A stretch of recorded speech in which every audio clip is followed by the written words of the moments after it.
Get your rub on with Addict.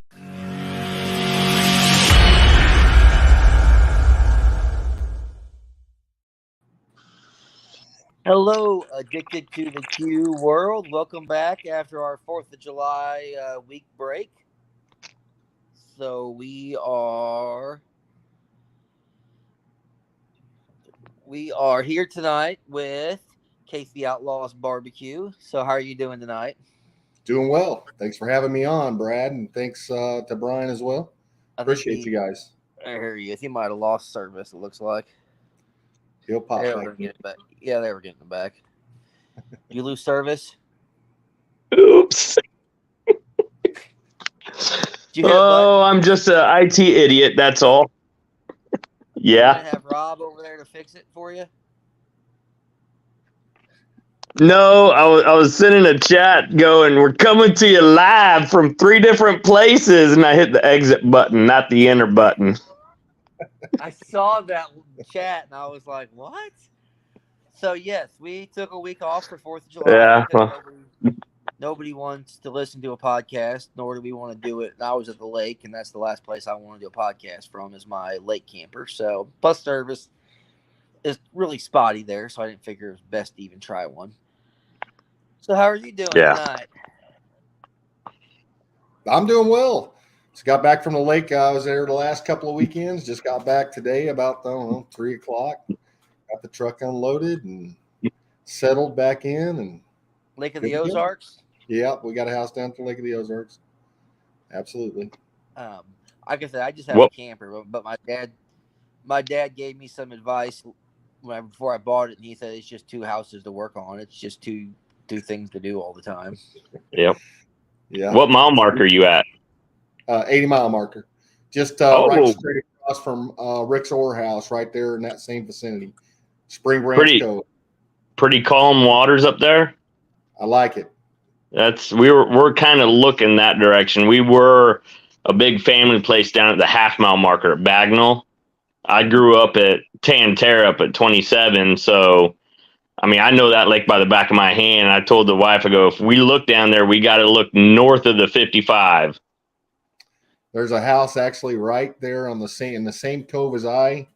It's got a slip for 4 boats. It's got an in-ground pool next to the house, and it looks like it'll sleep probably 16 people easy. Yeah, but how much do they want? I haven't even priced it. I'm sure it's probably in the upper 3s. Oh, I'll take that. Yeah, I'll take that. Send me your address when we get off the air. I wanna look it up. Yeah. Yep, it's right there in Arrowhead Estates. Okay. So you have a contest coming up, don't you? Well, there's all kinds of contests upcoming. The next upcoming contest would be our Shriner event, which would be the Old Timers.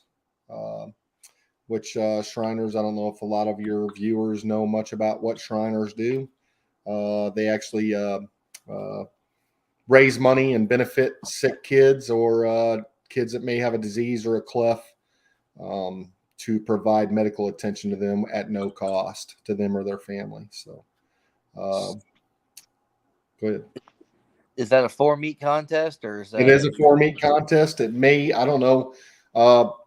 Unfortunately, Bill Boynton that used to run the contest had passed away earlier this year. About I'd say about 5 weeks ago, maybe 6 weeks ago, he had passed away. Big proponent. He had been running that competition for quite some time.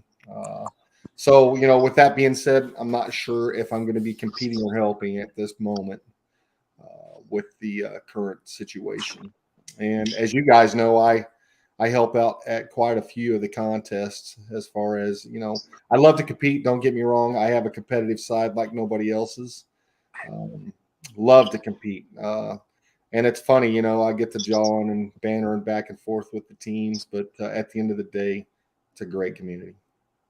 Is this at your place down Independence or wherever the rib burn is? Yeah, so when we do the Arctic Rib Cook-Off, which is usually in February, which I saw you two gentlemen there this year. I think you did an interview with my teammate, Jerry, at that time. Mm-hmm. Usually in February, that'll be an annual competition we'll have every February. That's only a rib cook-off, so it's a 1 day, 1 meat cook-off. We find it pretty valuable to give back to the community. We usually raise funds, which in fact, Bradley and I, we co-host the event. We just dropped off a check to the benefit, the office. I think it was, man, how much was that check?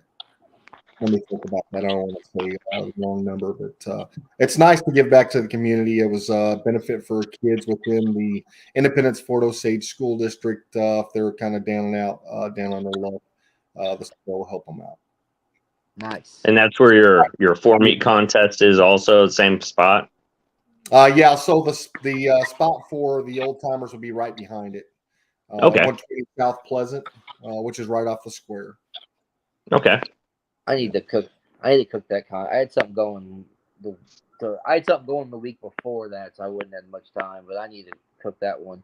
Be a good practice one for the Royal in March, because it seems like it always takes me a good contest to mess stuff up on to get my groove back. But the good thing about a competition is there's always the next one. All you can do is live and learn.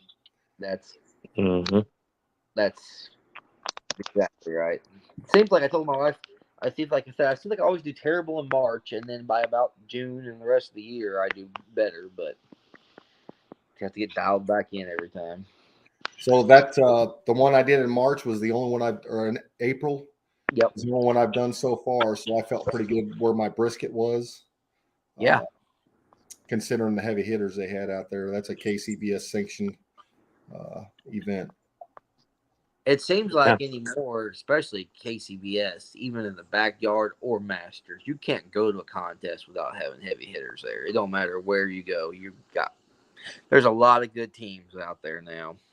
It's a circuit event, and I was very hot and heavy as far as trying to do the circuit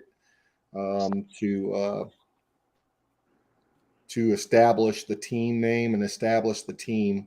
And then I had taken a position as an instructor down at the apprenticeship program for BAC Local 15, which kind of negated my time a little bit differently. I didn't have as much time to invest into doing the circuits as much as I'd like to.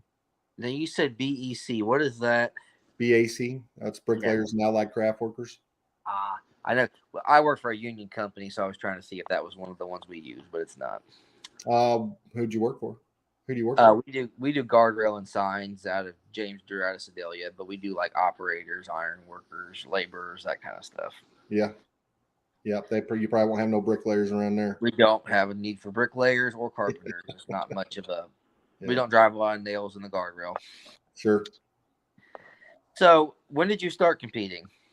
So I started competing probably about, I'd say 6 years ago, maybe going on 7, at a level that we're doing now.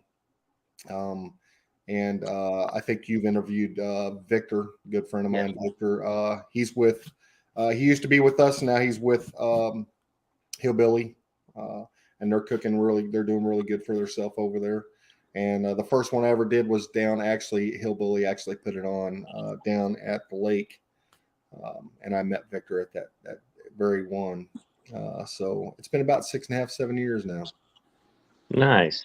What's been the highlight of that? Meeting the people. I'll tell you, to be honest, getting to know the barbecue world has been pretty awesome. The people speak for itself, honestly. And then you talk about the meat you cook, just perfecting what you do. Yeah. You can't get any better than that. I always say, even if I don't cook something competition style, which I consider almost any cook I do a practice for a competition, it doesn't matter. I pretty much cook comp style for everything. I always tell my family they're the most spoiled rib eaters there are, because every slab of ribs I make is competition style. But that it's made me a better cook just because I pay attention to the fine details that I would have never paid attention to if I didn't start competitions. It's funny, you think you got a good product, and you start going out on the circuit or doing these competitions, and you find out real fast that it's an elevated plat. Yep. Yeah. Did you lose him? I can't hear him. There we go. Sorry, There it kept me on mute. There we go. Good job. Is Rob over at your house with the IT now?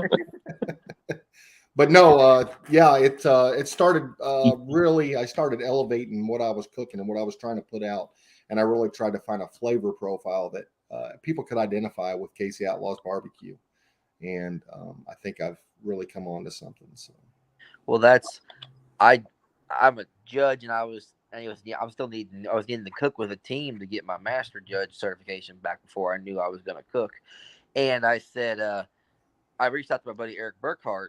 And because I somehow met him on Facebook, and he said, "Yeah, come down to Washington and cook with me, and we'll go from there." I thought I was king of the cul-de-sac, and then I watched him do some of the stuff he did, and I'm like, you've done that the wrong way a lot of times to know the certain way you do things. And he goes, "Yep, but the stuff you don't even think about, the certain way you wrap, meat to the right side, the certain way you do this, you do that. It's makes you more methodical of a cook also, that you have steps that you have to hit." the one thing I learned, you may have a great taste, but just like you said, if you don't have the fine little details when you box a piece of meat, it'll count towards you. Oh, yeah. And what they're looking for, what the judges are looking for, because it's not you against the other teams, it's you against those judges. Yep. And what they're looking for is huge. I mean, that's huge. I always say you can screw up a cook real fast in the last 15 minutes. If you overthink things, you definitely can. I've seen it happen. I mean, Yep. You can make the best meat in the world, but if you don't finish it right, it's not. And vice versa. You can fix a lot of screwed up stuff in the last 20 minutes. It's all technique. To a certain extent. Yeah, it's all technique. So what do you cook on? All right. So I've got some Gateway. We have Gateway smokers we cook on, some drum smokers. It's an interesting story how I stumbled across the Gateway smokers. I used to pull a trailer smoker and babysit that sucker all night long, stoke it, put logs on that sucker, and cook all night long. And I've won some good awards off the trailer smoker. Fun times. Don't get me wrong. I love to stay up and, have your choice beverage and cook on that smoker. But I watched a guy at a competition come in. He had 3 drum smokers. He dropped them off. He had a little pile of stuff over there, and he left for the night. And I just started laughing. I was like, where's that guy going? He's in trouble if he ain't getting on tonight. And that sucker took second place. He got there about 4:30, 5 o'clock, and he fired him up. And he only had a bag and a half of charcoal and some chunk wood, and I'll be darned, he took second place. So I really started looking at the drum smokers. That hot and fast style really is caught on across the nation. And so I'm part of the Insane Can Posse. I love my Gateway drum smokers, and they do me right. Honestly, they really do. It's there's nothing like taking a 17-pound brisket and cooking it in 4.5, 5 hours, and it's unbelievable. So I told my wife, because she's like, "When are you gonna put this brisket on?" I'm like, "It's only gonna take 4.5, 5 hours tops to cook." And she's like, "No, it ain't gonna go." Sure enough, 4.5 hours, dead on, it was done. Yeah. And it doesn't. I can't taste the difference, honestly. I think it's better. Honestly, I truly do. You get more of that charcoal taste dripping on the coals, and I really enjoy ours. We haven't looked back, and they've served us well. I enjoy sleep too. That's one thing I really enjoy is sleeping. It helps me get through things better. That's for sure.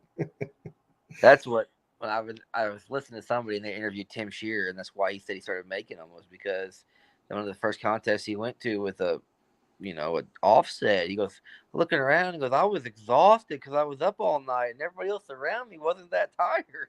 Yeah. He said, of course, they had somebody else that was watching the pits at night while they slept. Yeah. It's crazy how far competition barbecues come just in a little bit, a few years, but very competitive. Yeah. Very competitive. There's a lot of teams out there that they come with the game. They bring it. So would you rather cook organize? That's a good question. I really enjoy the cook part. If I had to choose, I would cook, to be honest. Mm-hmm. There's nothing like producing something off a smoker that will blow your socks off. It just and you're shocked. You're like, wow, that turned out. And you're shooting for the stars, but until you take that piece of meat off and you slice into it and taste it, you have no idea. Yep. You have no idea. Or even like you might think when it goes into your Cambro that it's dead on perfect, and then it tightens up, or it keeps cooking, or it does something else when you try to hold it too. I've had it happen. Yeah. I was afraid of that too when I was slicing my brisket today. I'm like, please don't tighten up while it was in there, and it didn't. But that's Usually a piece of beef will relax a little bit. It's usually the pork I worry about. ribs like to do that sometimes on me. Yeah. No, trying to think. When I did a contest in June, I don't know. It's a close one. I enjoyed the heck out of organizing, but it's definitely stressful when it comes time to adding points up or doing all that stuff. But it's a good time. I like to organize. So are those two contests the only ones you organize, or is there? Currently, well, we have another one when I go out. I'm on the cooking club out at the temple. I'm a Shriner, like I said, and I kind of help organize some stuff out there as well. So look for some stuff in the future. That's good. I might. Is there any talk of sanctioning one of them? Not currently, no. I kind of like the backyard. I kind of like the backyard. We have a great relationship with another Shriner brother of mine that actually has his own judging system, barbecue sheriff. If you need any type of barbecue point systems, I have his number. So give me a shout. I like the sanctioned ones, but it's not a deterrent. I cook for fun. I'll cook just because it's a case. I'm never going to points chase, at least not in the next 10 years until my kids are older. So I figure if I find a contest that's fun and I like it, I'm going to do it. I don't care if it's SLBS, Clinton County, KCBS, unsanctioned, whatever's fun. I think will fit my timeline. That's what I'm going to cook. Mm-hmm. I like KCBS and I enjoy it, but I don't have enough time to make it. I'm never, like I said, I'm not going to points chase. So if you don't cook 15, 20 comps in KCBS, you ain't going to do anywhere near top 10 anyway in points. So it's a circuit, so you got to try to do it about every weekend or every other weekend. That's for sure. The part. If you get 2 in a month, you got about a 6-month stretch. Yeah. You've got to do 2, at least 3 a month just to get the points. Yeah, my kids are growing too much for that. I've got 4. I understand. A lot of those guys, they got businesses and they've got that backing and that support as far as the money goes. Yep. That first one, the very first KCBS was the Smoking in the Creek that Victor and Jerry and I did, and it was 4 years ago, 5 years ago, and that was a big eye opener for us about what it really takes. Oh yeah, it's not cheap. It's cheaper than some sports. As I was at a truck and tractor pool last night. That's not. I'm told it's not a very cheap sport either. But no, plus my biggest thing is I can't take off work on Fridays. That's my biggest problem, and I can't do it every other Friday, every Friday. I can't do it. It's not possible. That was my choice. I travel once a month for work. I travel to Omaha once a month, so I had to make a real big decision on,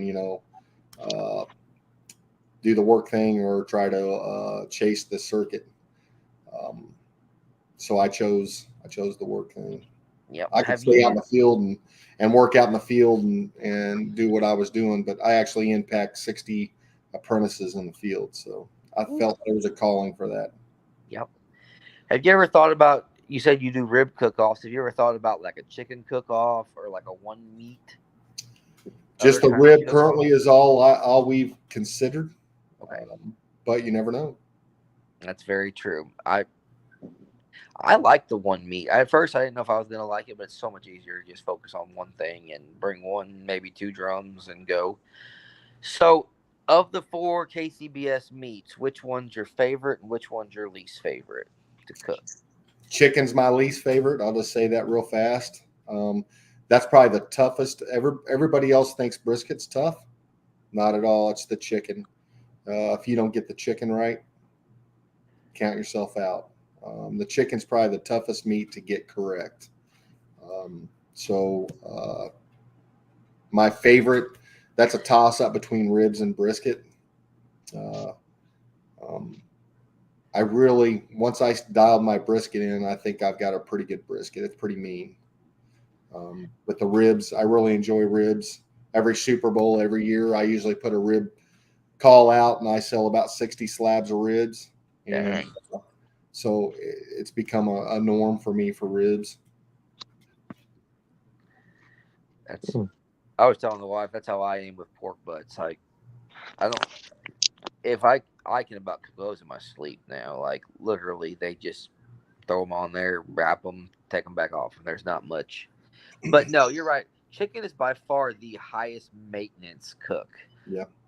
It's between the butter bath, the way you trim it, the on the grate, off the grate, dunked back in, back on. It's just, I mean, I do 10 more steps with chicken than I do anything else. It's ridiculous. For me, It's just rustling the skin. The skin is the most important component when you turn it in. If you can't get the skin crispy, it's a battle, and it's a battle to get it crispy. And I've seen it, unless you take a bite out of every one of them, because I've seen where one's bite through and one's not. It doesn't just sometimes you can just not get one bite through, no matter what you do. For all your watchers out there, it just takes that one bite. That's all you have to do is to wow those judges with just that one bite.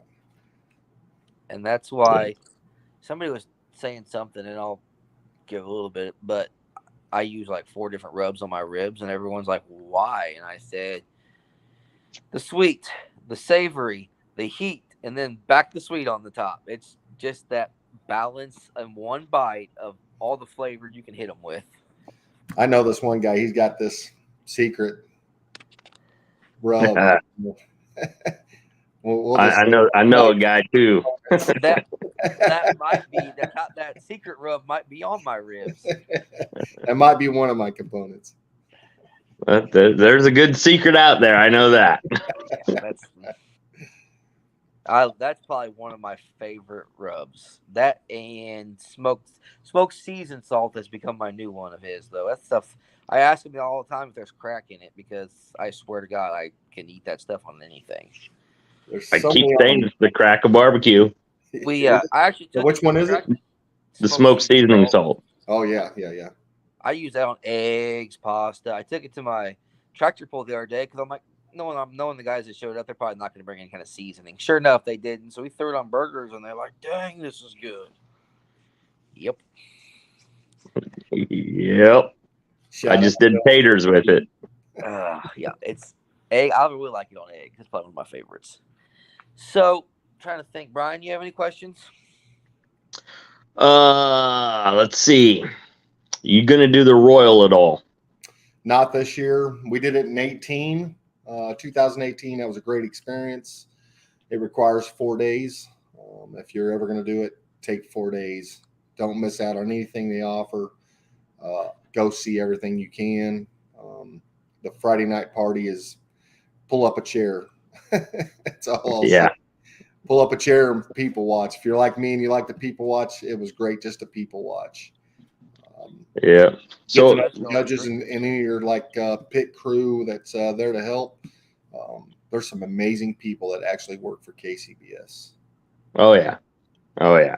Now you were saying you have the gateways now. What did you actually have when you were growing up or younger and starting out? What were you learning on? Just pretty much a offset stick smoker. That's pretty much it.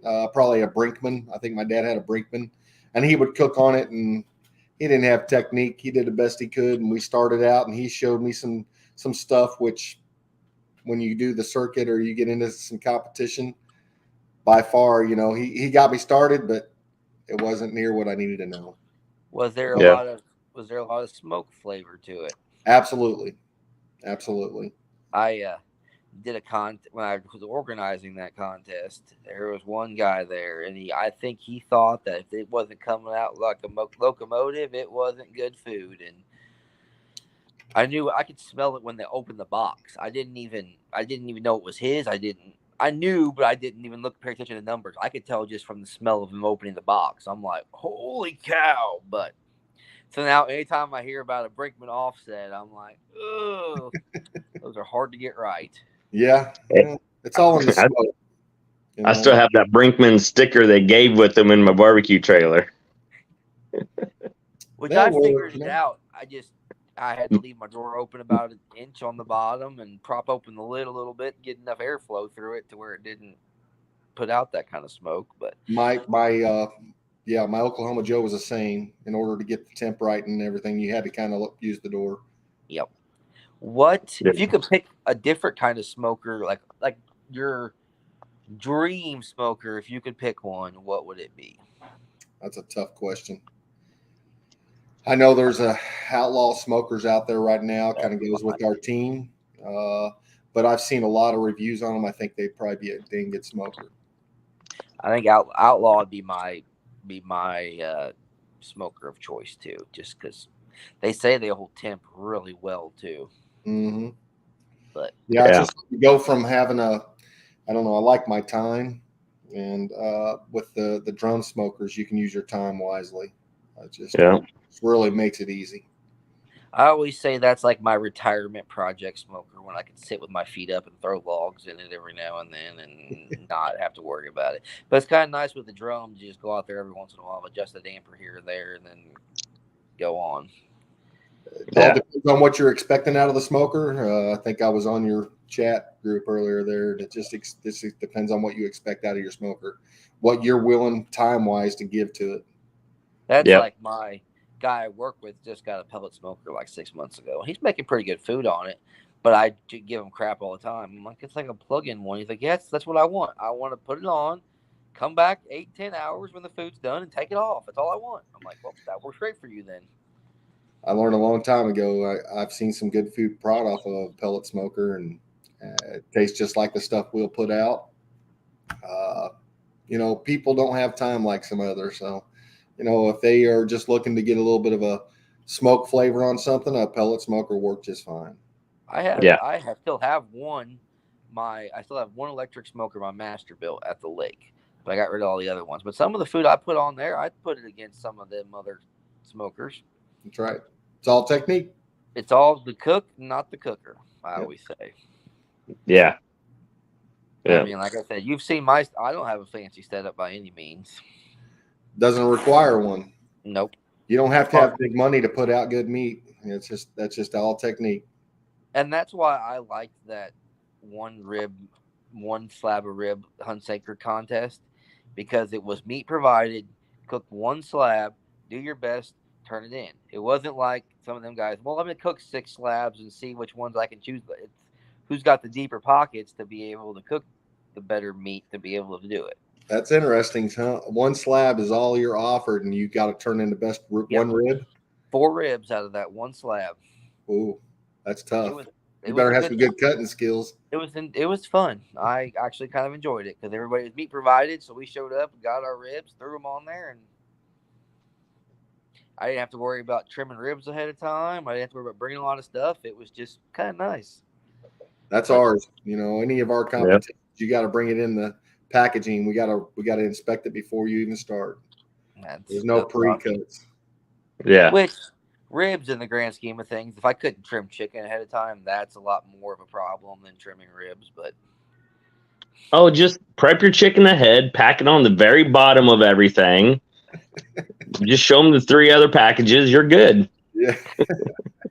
I'm sure there's some teams out there that might do that. I hate chicken. For me, it's just the whole prep of chicken that I don't like. The cook, I don't mind the cook at all. It's just the prep. Yeah. Legs help a little bit on that instead of thighs. I did switch to legs. I've had several people, they've had my lollipop chicken drumsticks, and they love them. That's a lot of prep. That's a lot of prep. But if I'm doing a drumstick, a leg, I'm going to do the lollipops. I hate thighs. Yeah. I like So to eat thighs. I hate competition thighs. Yeah. I like boneless, skinless thighs. Just flop them on the grill and call it good. That's what my wife likes, the breast, because that's what all she likes. She doesn't like the legs or the thighs really. When you're doing the competition, they don't like the boneless skins. Nope. I don't know why. Nope. So you travel a lot, just not even with work, but I noticed you had a couple different places you went to for the so far. I'm not going to say it, on air, but wherever you go, what is your favorite barbecue restaurant you've ever been to? It's nowhere out of Kansas City. Wow. You got some pretty good Kansas City barbecue joints here, and I'm pretty selective. Yeah. I know we definitely have some good ones. Yeah. What's your favorite one in KC? That's tough. Yep. That's tough. I'll tell you, Joe Pierce and Slaps, you can't hardly beat up. And when I go to a barbecue joint, I'm going to get their brisket and burn ends. Yep. That speaks to me. It speaks to my soul about barbecue. I don't know why. It surely does, though. But Joe's got a good outfit over there. And then Justin with Chef Jay down in the bottoms right now. If you like a good craft barbecue, go see Justin Easterwood in the old Beast haunted house building. Yep. I would say brisket and mac and cheese are my two things to test if a barbecue restaurant's decent or not. Now, Justin has a brisket mac and cheese where he'll put brisket in the mac and cheese. Oh. That's I do brisket and ribs. That's why I went to Franklin's in Texas. They didn't have mac and cheese. I was like, what the heck's wrong with this place? Southern style. Yeah, they've been asked about it a lot. They just don't have it. That's potato salad and beans. It's his wheelhouse. He only cooks what is in his wheelhouse, and it's probably. I heard it's really good. It's good. It's really good. If I wasn't going, would I make the trip just to Austin just for Franklin's barbecue? I'm not sure I would have. The briskets, that was pretty good. I mean, as far as ribs, the turkey was good, but brisket would have been the only reason I would have gone there. And I've had better. I'm not saying better. I've had about as good from getting basted in Branson. I've had some pretty good brisket elsewhere, but half of the experience is waiting in line and the Texas barbecue scene. Don't count Brad's place out there in Branson. That getting basted every time I go there, I get a pound of his burn ends and his corn, that corny load or whatever he calls that stuff. That's what my wife loves. That is something. That is something to have. If you're ever in Branson, stop by there because that is something. That is my answer to that question about your favorite barbecue restaurant. By far is getting basted in Branson. I tell anybody if they're traveling down there, which we make it once every 2 years, but if you're in the Kansas City area and the local area, I'm going to tell you it's Slaps or Chef Jay's. Yep. I tell people if they're in Branson anytime, I'm like, you have got to go to Getting Basted. It's by far. So you said you have a teammate. I can't remember. Jerry? Jerry Knopf, yep. He's the one that Brian messed up his phone interview during the cribs because his phone kept messing up, and I had to do a second one of it. Okay. Yep. I didn't know he that. got it all done. It was a good one, and all of a sudden he's like, "My phone didn't record that." And I was like, I think I do remember that.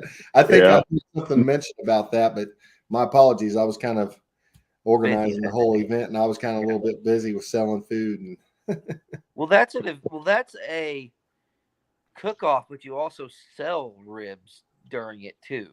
Correct. Now you don't sell the ribs people cook. You make ribs because Jerry was out there cooking a crap load of them that day. Yeah, he was helping me finish up the ribs that I had actually cooked for the event. I remember that. So we did have a 3-rib plate dinner that we were selling, and I cooked all the ribs. How'd that turn? How was the turnout on that? I think we turned in a check for, I want to say $4,500. Wow. It's a good event. Yeah, I really enjoy trying to give back to the community. I'm just a kid that I grew up poor, and I like to give back. Yep. So That was in the Mason Lodge, wasn't it? Yes, it was.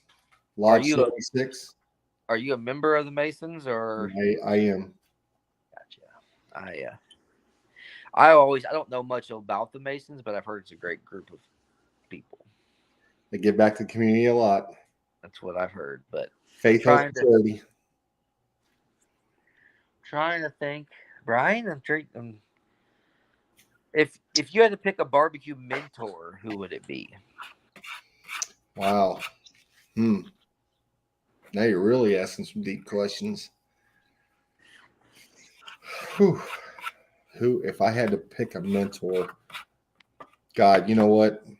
I watch a lot of them on TV, and I don't want to discredit Joe Pierce. First time I ever met him, the guy remembered my name. Every time he'd see me out in public, he would actually come out of his way to come and say hi to me. Joe, this ain't a shot at you. You're one of them, but Tuffy Stone.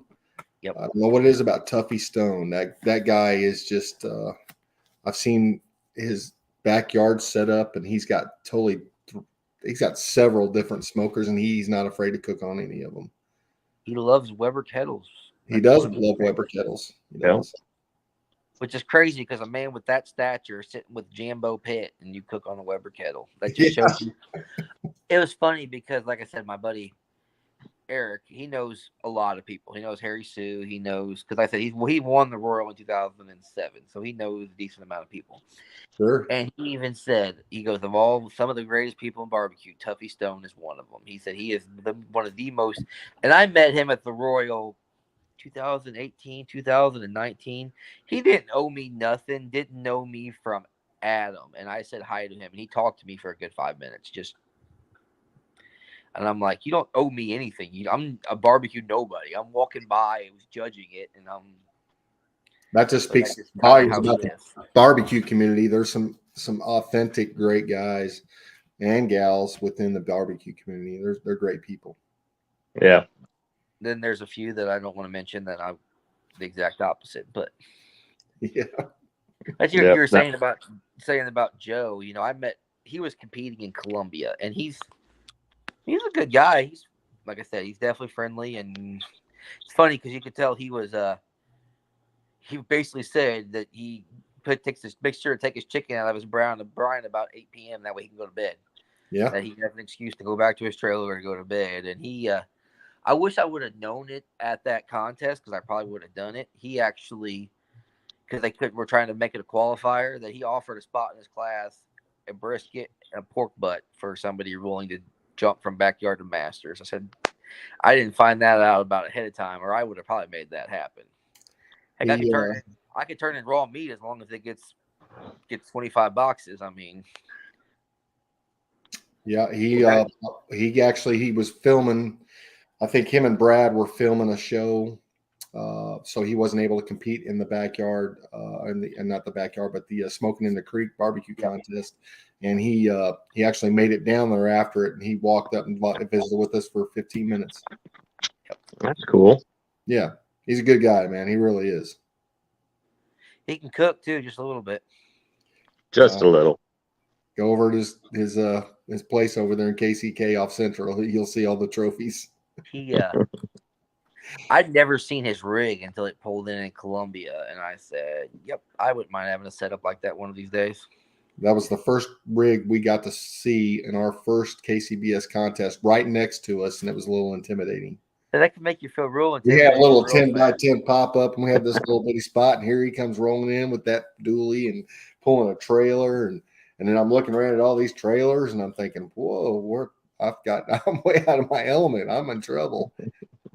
It's funny now because you hear like Drew Davis with Razor Racks, and he coined the hashtag canopy cooking. That's like his.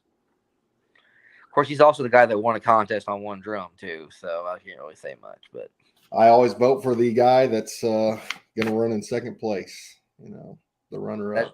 That always cracks me up though, because it's like, it's kind of funny because them guys almost go out of their way to try to simplify things. Yeah.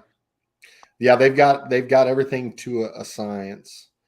If you pay attention, this is the key.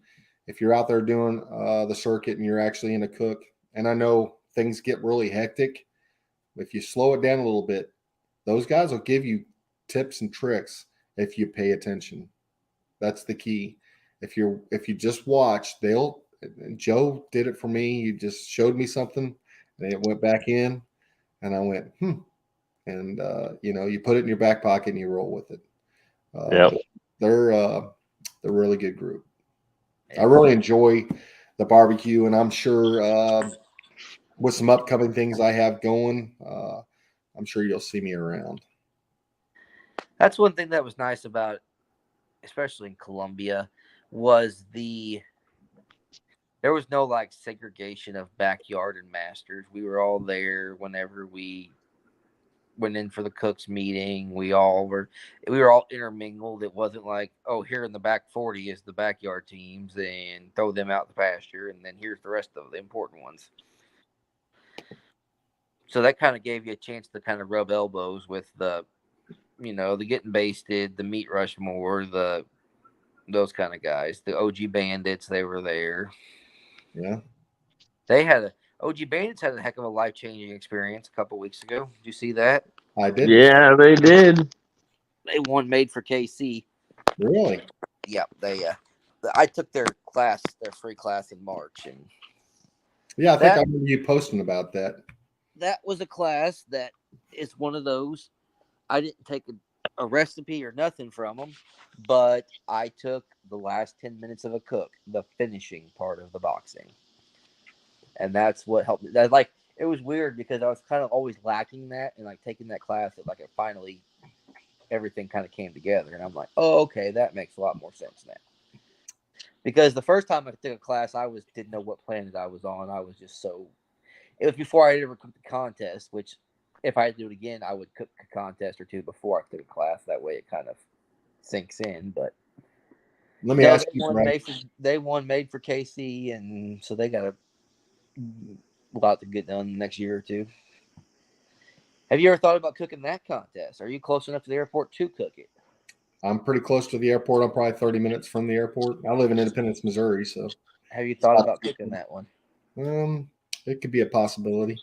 I haven't really looked into it. Depends on the schedule.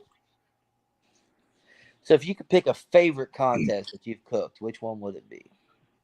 That's a tough one. It'd probably be the World Series, man. It'd probably be the World Series of it. I'm hoping to get one of these days to make that contest happen. Yeah. It'd be a dream come true. I couldn't imagine winning it once, much less winning it back to back. Competing would be enough. Yeah. A ribbon. Ryan, A trophy would be out of this world, but just competing in it's good, but you got to walk that stage. Just even 20th place, just for the ribbon. It's a whole different experience. As you could say, as you were up there you and Kevin holding the square trophy. I was this close. My first time, I had the only KCBS event I've walked the stage with was when they did the Fire and Ice out here in Independence. I won a 6th place sausage ribbon, and it gives you, when you get that little taste, you want more. You want to win. Yeah. That's what so to even win it once would be amazing. I couldn't imagine the feeling of winning it back to back. I mean, you're the king of Kansas City that weekend. It's insane. Yeah. For me, it's just listening to them announce my name over the microphone, so everyone knows I'm Sofa King Awesome. Well, there is a competitor now that you have some competition. I saw. I was like, yeah, well. Columbia. I was next to a group that had a similar name to you, and I thought it was you at first. Nope. Yeah, like Sofa King Good or something like that. Sofa King Good. Yeah, I'm like, that's not the best. Awesome is. He's not awesome. He's just good. Yeah, he's just good. Well, Brian, do you have anything else for him? No, I'm good. I'm good. I think so too. We'll let you have your night back. Well, before I go, let's pimp KC Outlaws BBQ. I do have a catering service I started now. Yes, Okay. I can see that. And how do they get a hold of your catering, sir? How do they get a hold of it?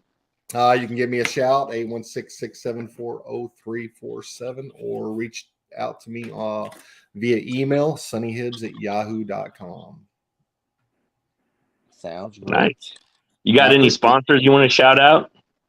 I don't have any sponsors currently. That's me. Just you. That sponsor's got deep pockets, right? That's right. At least I'd like to think so, if the wife gives it to me. Yes. I'll just cut it in half, like I tell my wife. Nothing's ever more than $200. It's just $200. Yeah. $200. I wish that was the case. I'd be doing them all the time. How much is it? Oh, it's just $200 for that, Yeah. Well, thank you, gentlemen. I appreciate you having me on. Yep. Love the show, and look forward to another one. Hopefully we do one soon. I'd love that. Yep, Thank definitely. you. Thank you. All right, guys. Have a good night. Thanks. Do the same. See ya. All right, bye.